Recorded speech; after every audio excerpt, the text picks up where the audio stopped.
नमस्कार सर्वांना, माझ्या यूट्यूब चॅनलवर आपल्या सर्वांचे स्वागत आहे. बघा मित्रांनो, आपल्या मराठी व्याकरणामध्ये म्हणजे ज्या काही आपले MPSC असो, आपली शिष्यवृत्ती परीक्षा असो, त्यानंतर तलाठीची एक्झाम असो, क्लरिकल एक्झाम असो, कुठली एक्झाम असो, आपल्या मराठी व्याकरणामध्ये आता साहित्य विषयक संदर्भातील प्रश्नांची संख्या आता वाढलेली आहे आणि लेखक सुद्धा थोडेसे वेगळे आता विचारले जात आहेत. तर मी बऱ्याचशा अशा पेपरांचं ऑब्झर्वेशन केलं, त्यातील प्रश्न बघितले, तर माझ्या एक लक्षात आलं की आता नेहमीची पुस्तके विचारली जाण्याची संख्या कमी आहे आणि नवीन नवीन पुस्तके विचारली जात आहे. तर त्या संदर्भात मी मग त्याचा सोर्स कुठला आहे, ऑथेंटिक सोर्स कुठला आहे, यासाठी मी बरीचशी पुस्तकं चाळली. जेव्हा माझ्या हाती शालेय पुस्तकं लागली, म्हणजे मी इयत्ता जवळपास 7वी-8वी पासून तर तिकडे 12वी पर्यंतची पुस्तकं बघितली, तर त्यामध्ये पाठाच्या त्या पाठ्यपुस्तकाच्या शेवटीला काही संदर्भ पुस्तकांची यादी, त्यांचे लेखक वगैरे देण्यात आले होते. साहित्य विषयक अकादमीचे पुरस्कार भेटलेली जी पुस्तके आहेत, साहित्यिक आहेत, त्यांची सुद्धा माहिती देण्यात आलेली होती आणि त्यावर आता नवीन प्रश्न मला पेपरामध्ये दिसत आहे. तर म्हणून मग तुम्हाला अशा साहित्य विषयक प्रश्नांचा ऑथेंटिक सोर्स कुठला आहे हे माहीत पडावं म्हणून मी हा व्हिडिओ बनवत आहे. बघा, आता मी तुमच्यासाठी ना इयत्ता 11वीतील ही माहिती आणलेली आहे. यामध्ये साहित्य विषयक त्यांचे म्हणजे साहित्यिक दिलेले आहे आणि त्यांची रचना दिलेली आहे. तर मी काय करणार आहे, तर हे फक्त वाचून नाही दाखवणार आहे तुम्हाला, तर तुम्हाला ते लक्षात कसं ठेवायचं हे सुद्धा सांगणार आहे. तत्पूर्वी तुम्ही माझ्या चॅनलवर नवीन असाल तर माझ्या या यूट्यूब चॅनल तुम्ही सबस्क्राईब करा. याचं कारण असं की तुम्ही जर का स्पर्धा परीक्षेची तयारी करणारे विद्यार्थी असाल किंवा मराठी व्याकरणामध्ये किंवा मराठी भाषेमध्ये इंटरेस्ट असणारे व्यक्ती असाल, तर तुमच्यासाठी जे आहे हे आपलं यूट्यूब चॅनल हे फार फायदेशीर ठरणार आहे. कारण माझ्या या यूट्यूब चॅनलवर आपल्या मराठी व्याकरणा संदर्भातील संपूर्ण व्हिडिओ, त्यानंतर जे नवनवीन परीक्षा होत आहे त्यांचे म्हणजे त्यामध्ये जे प्रश्न आलेले आहेत, तर त्यांची उकल म्हणजेच त्यांचं स्पष्टीकरण वगैरे या संदर्भातील व्हिडिओ आढळेल. सोबतीनं इंग्रजी व्याकरण, त्यानंतर इंग्लिश स्पीकिंग आणि स्पर्धा परीक्षासाठी कामी पडणारे असे जनरली व्हिडिओ येणारच आहेत. ठीक आहे, तर तुम्ही नवीन असाल तर कृपया सबस्क्राईब करा. बरं, आता पुन्हा आपण आपल्या मुख्य मुद्द्याकडे वळूया.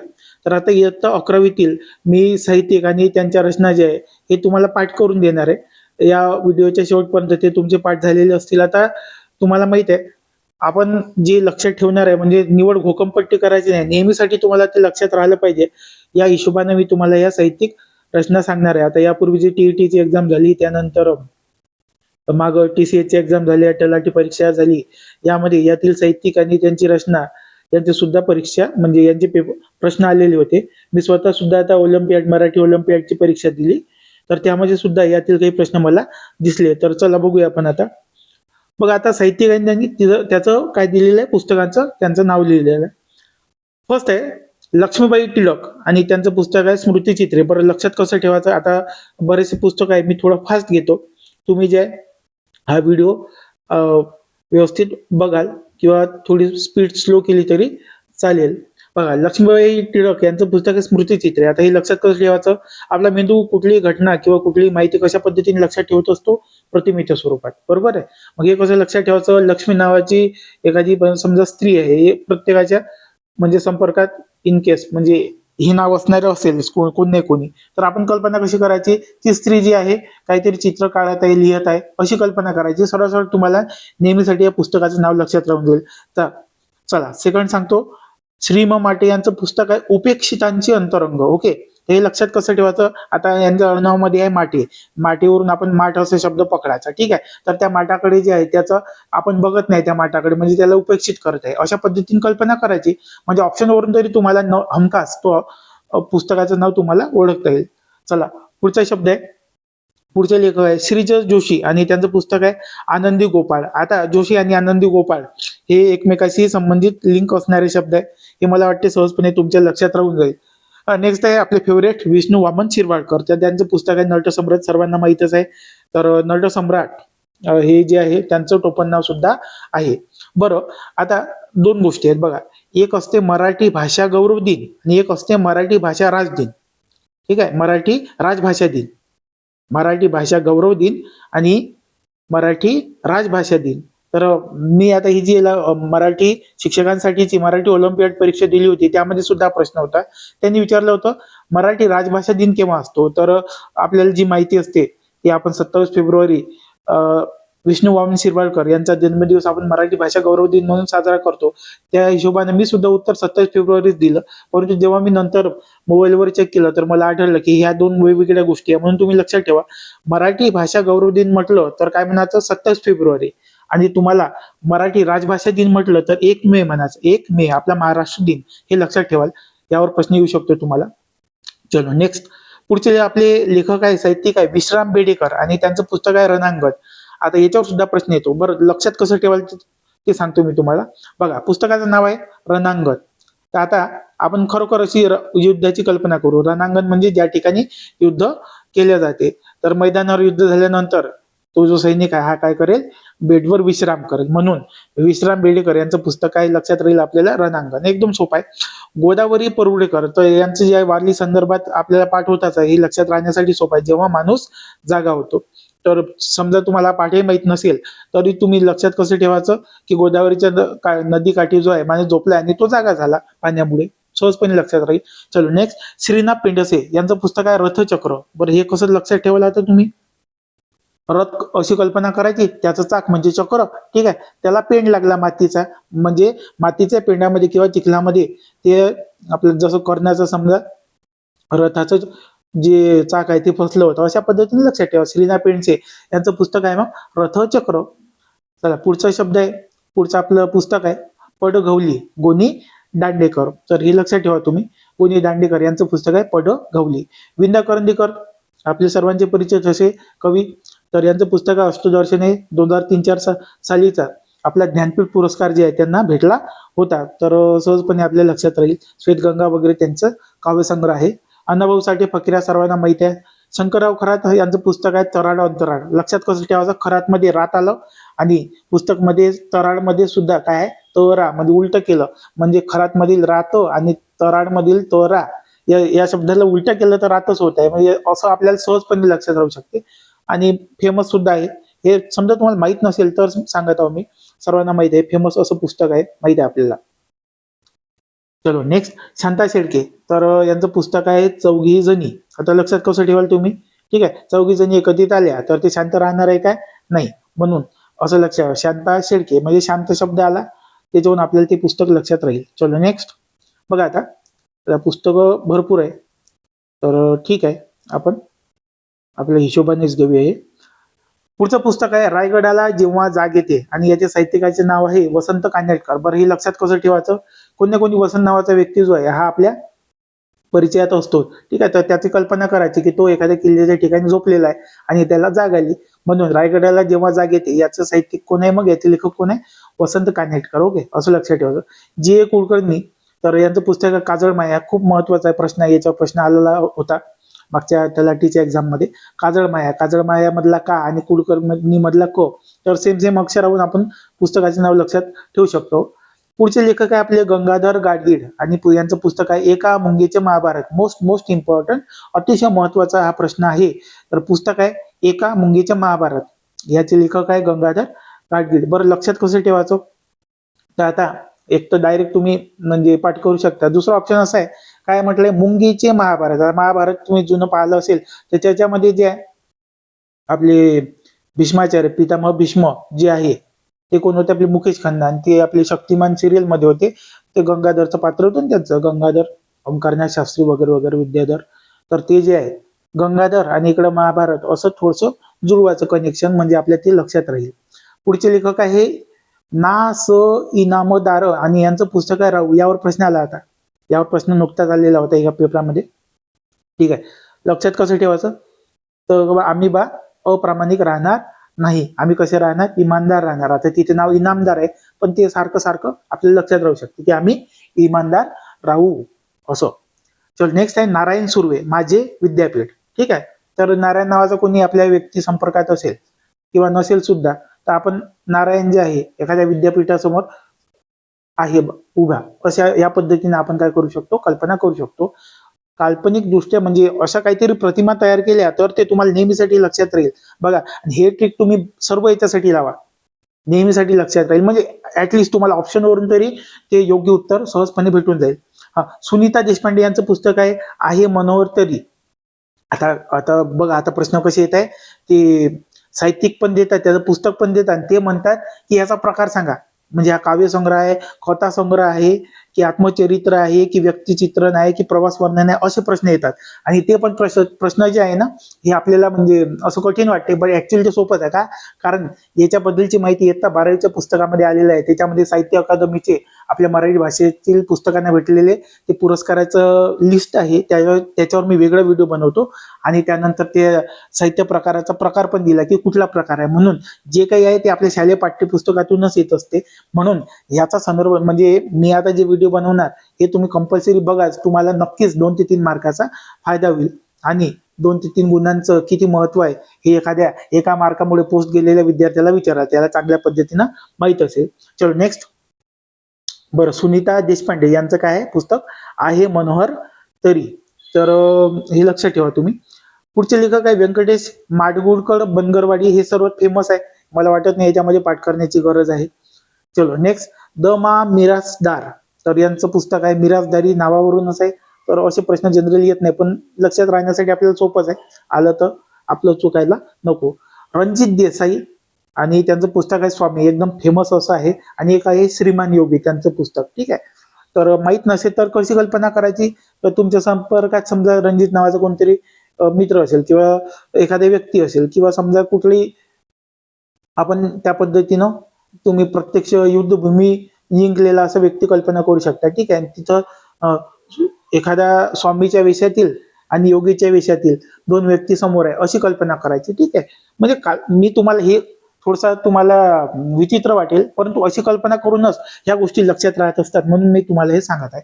मंगेश पाडगावकर, तर यांचं पुस्तक आहे सलाम. ठीक आहे. तर मंगेश नावाचा व्यक्ती सलाम करून राहिला, असा आता काय म्हणून आपण त्याला सलाम करून राहिला अशी कल्पना करा, सहजपणे लक्षात राहील. मारुती चितमपल्ली, आता हे जे आहे ना, हे पक्षी संदर्भात जे आहे फेमस असे लेखक आहे. आणि त्यांचं अर्थातच पुस्तक सुद्धा पक्ष्याच्या संदर्भातच राहणार आहे. पक्षी जाय दिगंतरा हे महत्वाचं पुस्तक आहे. मी तुम्हाला एक सांगतो, तुम्हाला या ज्या आपल्या महाराष्ट्र शासनाद्वारे ज्या कुठल्या समजा, म्हणजे महाराष्ट्र शासनाद्वारे म्हणण्याच्या ऐवजी आपले हे जे SCERT, त्यानंतर टेट वगैरे यांच्याद्वारे जे पेपर दिसतील ना, ते तुम्हाला त्यामध्ये साहित्य विषयकवाले प्रश्न 100% आपल्या या पाठ्यपुस्तकातूनच दिसतील, याची गॅरंटी आहे. म्हणून हे चांगले करा, हे पहिले 100% परफेक्ट करा, आणि त्याच्यानंतर मग बाकीचे सोर्स तुम्ही चाळा, लक्षात ठेवा. ओके, चलो. काय म्हणते, मारुती चितमपल्ली, पक्षी जाई दिगंतरा.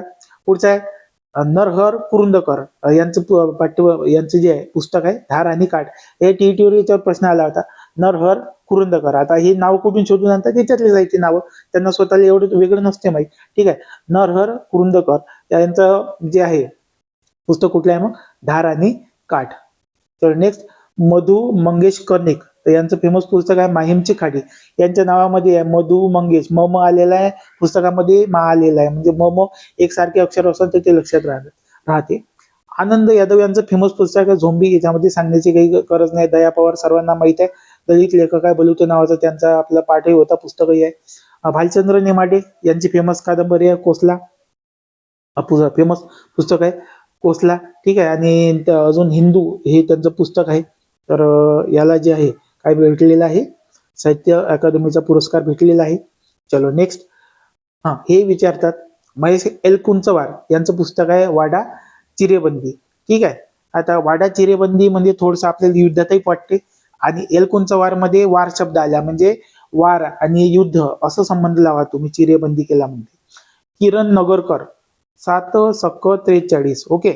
आता किरण कोणीतरी समजा, म्हणजे आता समजा आपल्या हे माहिती आहे तुम्हाला, तू ए मेरी किरण, तुम्हाला गाणं माहित आहे, त्याच्यामधली ते आपली जुई जेवला.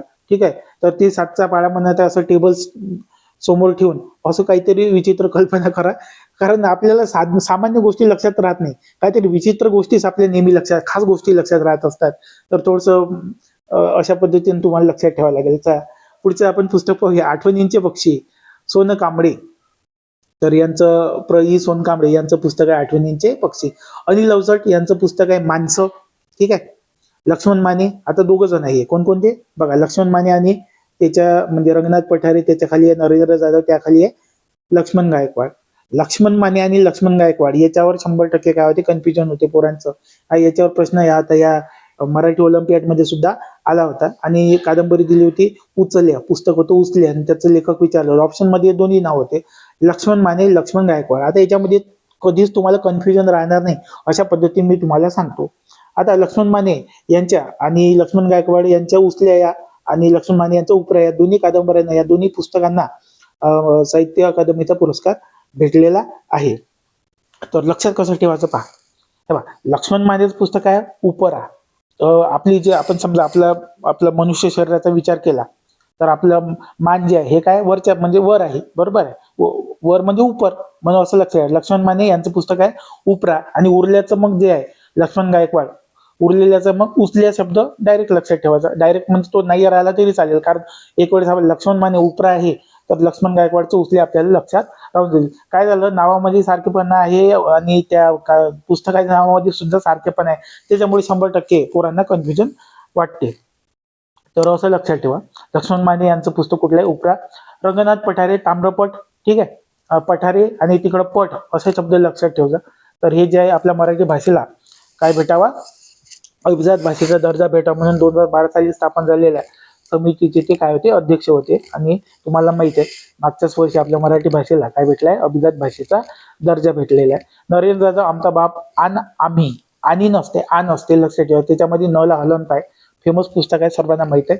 आता सांगितलं मी लक्ष्मण गायकवाड यांचं पुस्तक आहे उचल्या. उत्तम कांबळे आई समजून घेताना, ठीक आहे. उत्तम नावाचा व्यक्ती, ठीक आहे, तो आईला समजून घेता अशी कल्पना करायची, किंवा मी आईला उत्तमपणे समजून घेतो असं समजायचं. अरुणा झेरे कृष्ण किनारा. तर कसं लक्षात ठेवायचं, कृष्ण किनारा म्हणजे कृष्ण नदी आहे ती. मग आपण कसं कल्पना करायची, एखादी नदी आहे, तिथं कृष्ण बासरी वाजत बसलेला आहे, ठीक आहे. आणि तिथं आपली अरुणा इराणी, आपली जे ऍक्ट्रेस आहे ती आहे, लिहित आहे, अशी कल्पना करायची. बघ आता हे जे मी सांगत आहो ना, हे मी तुम्हाला लक्षात राहण्यासाठी सांगत आहो बरं. असं तुम्हाला थोडं विचित्र वाटेल ते, परंतु अशाच विचित्र कल्पना आपल्या लक्षात राहतात. चला नेक्स्ट आहे विश्वास पाटील यांचं पुस्तक आहे पानिपत. आता विश्वास पाटील, ठीक आहे, आणि आपले बरं हे लक्षात कसं ठेवसान तुम्ही, विश्वास पाटील यांचं पानिपत हे पुस्तक पाटीलमध्ये पा आहे आणि पानिपतमध्ये पा आहे, ते लक्षात राहते. आणि अजून यांचं जे आहे पुस्तक आहे झाडा झडती, ते पण एक लक्षात ठेवा, लक्षात ठेवा. तर नेक्स्ट आहे राजन गवस तनकट. हे लक्षात ठेवण्यासाठी पहा सोपं आहे. कसं, गवस म्हणजे गवतची फिलिंग येते. तनकट, तण म्हणजे गवत असते, खेड्यातील मुलांना माहित असेल ते, तण झालं म्हणते वावरात जास्त, त्या पद्धतीनं, ठीक आहे. तर गवस आणि तण, तर हे सोपं आहे, ते एकसारख्या अर्थाचे शब्द आहेत. सदानंद देशमुख बारोमास, ठीक आहे, हे तसंच लक्षात ठेवायचं. सदानंद नावाचा आपल्या संदर्भात कोणतरी परिचयातला असतो, ठीक आहे. तर तो जाई कॅलेंडर समोर घेऊन लिहू राहिला असं लक्षात ठेवायचं, कारण कॅलेंडरमध्ये 12 महिने असतात, असं लक्षात ठेवा. बघा या कल्पना तुम्हाला जेव्हा ऑप्शन मध्ये दिसतील नाही शब्द, त्या तुम्हाला तुमच्या स्वतः तुम्ही कल्पना केलेल्या आठवेल. तुम्हाला थोडस म्हणजे असं लॉंग कट न लक्षात ठेवल्यासारखं सध्या वाटत असेल, परंतु ऑप्शन मध्ये तुम्हाला जेव्हा ते शब्द दिसतील तेव्हा तुम्हाला ती कथा आठवेल, ते तुम्ही कल्पलेली प्रतिमा आठवेल, आणि तुमचं उत्तर योग्य येईल, याची आपल्याला म्हणजे याची मी तुम्हाला 100% गॅरंटी देतो. किशोर शांताबाई काळे, सर्वांना माहीत असलेलं असं पुस्तक आहे त्यांचं, कोल्हाट्याचं पोर. तर हे सर्वांनी लक्षात, किशोर मध्ये क आहे, कोल्हाट्याचं मध्ये सुद्धा क आहे, अडनावामध्ये सुद्धा क आहे. ओके, हे लक्षात ठेवा. चला नेक्स्ट आहे ज्ञानपीठ पुरस्कार प्राप्त मराठी साहित्यिक 4 जण आहे. वि स खांडेकर, तर यांच्या जे आहे 1900 मला वाटते बहुतेक 1972 ला ययाती या कादंबरीला ज्ञानपीठ पुरस्कार भेटला होता. तर 1965 मध्ये ज्ञानपीठ पुरस्कार सुरू झाले, आणि पहिला पुरस्कार आय थिंक शंकर कुरूप यांना भेटलेला होता. तर आपल्या मराठीतील पहिले साहित्यिक होते विष्णू सखाराम खांडेकर यांच्या ययाती या कादंबरीला ज्ञानपीठ पुरस्कार प्राप्त झाला होता. विष्णू वामन शिरवाडकर, तर विष्णू वामन शिरवाडकर 1987 ला जे आहे विष्णू वामन शिरवाडकर यांना ज्ञानपीठ पुरस्कार प्राप्त झाला होता. विष्णू वामन शिरवाडकर सर्वांना परिचित असे आपले कवी आहेत. थर्ड आहे गोविंद विनायक करंदीकर. आपण यांना विंदा करंदीकर म्हणून ओळखतो. तर यांचं मुख्य जे काव्यसंग्रह आहे ते आता मगाशी आपण वाचलं होतं. तर एक अष्टदर्शने आहे, त्यांचा श्वेतगंगा आहे, म्हणजे समग्र साहित्यालाच त्यांच्या पुरस्कार भेटला होता तो ज्ञानपीठ पुरस्कार. भालचंद्र नेमाडे, सर्वांना माहित आहे भालचंद्र नेमाडे यांना जो आहे शेवटचा आपला ज्ञानपीठ पुरस्कार भेटला होता. ठीक आहे. तर अशा पद्धतीनं आपण आज हे महत्त्वाचे साहित्यिक आणि सोबतीनं ज्ञानपीठ पुरस्कार प्राप्त आपले मराठी साहित्यिक तर यांच्याबद्दल इयत्ता 11वीच्या पाठ्यपुस्तकातील ही माहिती पाहिलेली आहे. तर मला अपेक्षा आहे की हे तुम्हाला लक्षात राहील. आता एकदाच हा व्हिडिओ बघितला तर थोडं थोडं लक्षात राहील. तुम्हाला खरोखर म्हणजे पेपरासाठी तयारी करायची आहे तर तुम्हाला हा व्हिडिओ 2 ते 3 वेळेस बघायचा आहे आणि लक्षात ठेवायचा आहे. मी याची PDF सुद्धा नंतर अवेलेबल करून देणार. तुम्ही काय करायचं, एक वेळेस त्या PDF वरून जे आहे वाचून घ्यायचं आणि त्यानंतर हा व्हिडिओ बघायचा, कारण याच्यामध्ये मी तुम्हाला ते लक्षात कसं ठेवायचं हे सुद्धा सांगितलेलं आहे. बरं, यानंतर आता मी पुढचा जो व्हिडिओ बनवणार आहे तर तो थोडासा टॉपिक जो आहे हा थोडासा कठीण असणार आहे. म्हणजे त्याच्यामध्ये कुठल्या वर्षी कुठल्या मराठी पुस्तकाला जो आहे ते साहित्य अकादमीचा पुरस्कार भेटला त्या संदर्भात इयत्ता 12वीतील पाठ्यपुस्तकातील मी साहित्य विषयक व्हिडिओ बनवणार आहे. तर तुम्हाला हा व्हिडिओ आवडला असेल तर लाईक करा आणि तुम्ही जर माझ्या युट्यूब चॅनलवर नवीन असाल तर माझ्या युट्यूब चॅनलला सबस्क्राईब करा. याचं कारण असं आहे की याच्यामध्ये मी तुम्हाला आता इथून जे आहे एक एक व्हिडिओ अतिशय म्हणजे एकदम परीक्षेभिमुख बनवून देणार आहे. आणि सोबतीनं तुम्हाला कुठल्या टॉपिकवर व्हिडिओ पाहिजे असेल तर ते तुम्ही याच्यामध्ये नमूद करा, त्यावर सुद्धा मी व्हिडिओ बनवणार आहे. ठीक आहे. तर या ठिकाणी थांबतो मी. भेटूया पुढच्या व्हिडिओमध्ये. धन्यवाद.